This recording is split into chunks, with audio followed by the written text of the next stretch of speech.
ये आकाशवाणी श्रीनगर है। एजाजा अख्तर से खबरें सुनिए। वजीर आजम नरेंद्र मोदी ने एक तरक्की याफ्ता भारत बनाने की जरूरत पर जोर दिया है जो खुद कफील हो और जहां हर एक को अपने ख्वाब पूरा करने के लिए मसावी हुकूक हासिल हों।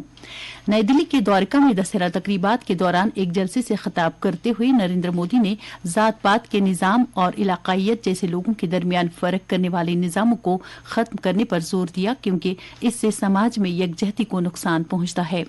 उन्होंने कहा कि आज रावण का दहन सिर्फ किसी पुतले को जलाए जाने के लिए नहीं होना चाहिए, बल्कि उन ताकतों को भी खत्म करने के लिए होना चाहिए जो जात पात और इलाकाइयत के नाम पर भारत को तकसीम करने की कोशिश करती हैं। उन्होंने ये भी कहा कि भारत जल्द ही दुनिया की तीसरी सबसे बड़ी मईशत बनने वाला है। वजीर आजम ने कहा कि भारत आज दुनिया की सबसे बड़ी जमहूरियत और सबसे ज्यादा काबिल भरोसा जमहूरियत के तौर पर उभर रहा है। सदर जमहूरिया द्रौपदी मुर्मू ने कहा कि इस वक्त मुल्क को रिश्वतखोरी, नाबराबरी, नाख्वानदगी और दहशतगर्दी की सूरतों में कई बिदात का सामना है।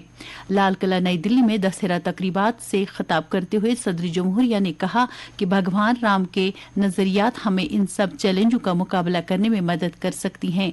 उन्होंने मौजूदा दौर के रावण को खत्म करने के लिए मुल्क के लोगों को यकजा होने की अपील की। लेफ्टिनेंट गवर्नर मनोज सिन्हा ने कल नई दिल्ली में रेलवेज, कम्युनिकेशंस, इलेक्ट्रॉनिक्स और इंफॉर्मेशन टेक्नोलॉजी के मरकजी वजीर अश्विनी वैष्णव के साथ मुलाकात की। एक ट्वीट में लेफ्टिनेंट गवर्नर ने कहा कि मुलाकात के दौरान उन्होंने मरकजी वजीर के साथ आईटी सेक्टर से जुड़े मुतअद्दिद मामलात, बिलखुसूस दूर उफ्तादा और देही इलाकों में डिजिटल कनेक्टिविटी को बढ़ावा देने के लिए भारत नेट के तीसरे मरहले की मुअस्सर अमलावरी से मुतालिक उमूर पर तबादुल ख्याल किया।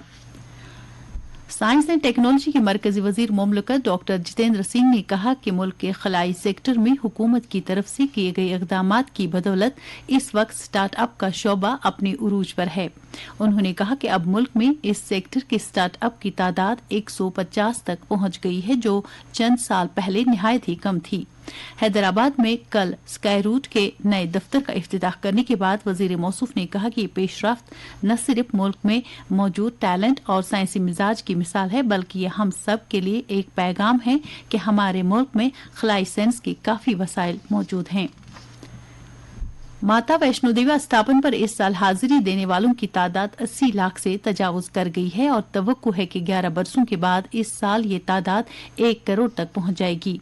पिछले 10 दिनों के दौरान 4 लाख श्रद्धालुओं ने माता वैष्णो देवी अस्थापन पर हाजिरी दी। दरियासना यात्रियों की सहूलत के लिए अस्थापन पर हाल ही में 4 नए प्रोजेक्ट वक्फ किए गए। इलावा अजीज श्राइन बोर्ड की वेबसाइट पर वर्चुअल तरीके पर अस्थापन के दर्शन भी दस्तयाब हैं।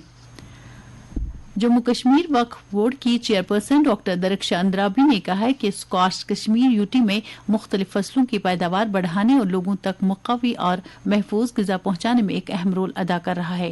स्क्वाश में कल 10 रोज़ा तरबियती प्रोग्राम की इख्तितामी तकरीब से खिताब करते हुए उन्होंने कहा कि स्क्वाश के माहिरीन को पशुओं की मुख्तलिफ बीमारियों पर काबू पाने के लिए इख्तराई काम करना चाहिए। उन्होंने कहा कि मरकजी सरकार पशुपालन के सेक्टर को बढ़ावा देने और किसानों के मय्यारे हयात में बेहतरी लाने के लिए कई इक़दाम कर रही है। दरियासना डॉक्टर अंद्राबी ने पीर दस्तगीर साहब रहमतुल्लाह अलैह के उर्स मुबारक के सिलसिले में किए जा रहे इंतजामात का जायजा लिया। इन दोनों जियारतगाह पर अयाम मुतबरका जारी हैं और उर्स मुबारक की तकरीब जुमे को मुनक्कद होगी। उन्होंने मुख्तलिफ महकमों के अफसरों पर जोर दिया कि वो ज़ायरीन की सहूलत के लिए तमाम इंतजामात मुकम्मल करें। अक़वाम मुत्तहिदा ने कहा कि गजा में बेकसूर शहरियों को खुराक और पानी की किल्लत का सामना है और पनाह लेने के लिए मकामात हासिल करने में दुश्वारी हो रही है। 10,40,000 से ज्यादा की आबादी अब अपने ही मुल्क में बेघर हो गई है और बहुत से लोग अक़वाम मुत्तहिदा के इमरजेंसी पनाहगाहों में पनाह हासिल करने की कोशिश कर रहे हैं। क्रिकेट। मर्दों के आईसीसी क्रिकेट वर्ल्ड कप में कल मुंबई के वानखेड़े स्टेडियम में जनूबी अफ्रीका ने बांग्लादेश को 149 रन से शिकस्त दी। 383 रन के हदफ के ताक़ुब में बांग्लादेश की पूरी टीम 46.4 ओवर्स में 233 रन बनाकर आउट हो गई। इससे पहले बैटिंग का फैसला करते हुए जनूबी अफ्रीका ने मुकर्ररा 50 ओवर्स में 5 विकेटों के नुकसान पर 382 रन बनाए। ऑस्ट्रेलिया का मुकाबला आज दिल्ली के अरुण जेटली स्टेडियम में नीदरलैंड से होगा। درجہ حرارت سری نگر میں رات کا کم سے کم درجہ حرارت 3.2 ڈگری سیلسیس جبکہ جموں میں رات کا کم سے کم درجہ حرارت 14.5 ڈگری سیلسیس ریکارڈ کیا گیا. اس کے ساتھ ہی خبروں کا یہ بلیٹن ختم ہوا.